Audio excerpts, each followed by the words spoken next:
Подвели итоги республиканского фестиваля «Студенческая весна Алания». Теперь остинским студентам предстоит выступить на сцене российского масштаба. Бороться за звание самых талантливых наши земляки будут в городе Тольятти.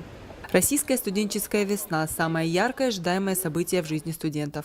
Победители и призеры республиканского фестиваля представят республику в более чем 10 номинациях. Маина Хугаева сопровождает делегацию не первый раз.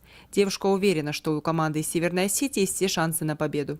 В этом году мы везем 15 номинаций. Это народный вокал, эстрадный вокал, народный танец, брейк-данс, цирк, пантомима, пародия, художественное слово, академический вокал.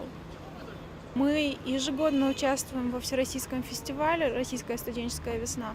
Каждый год наши ребята очень достойно представляют республику. У нас бывает много призовых и первых мест. И этот год, надеемся, он не станет исключением, и мы опять же достойно представим нашу республику. Всего в состав делегации, сформированной Министерством по делам молодежи, физической культуры и спорта, вошли 40 человек. Конкурсная неделя начнется с 15 мая.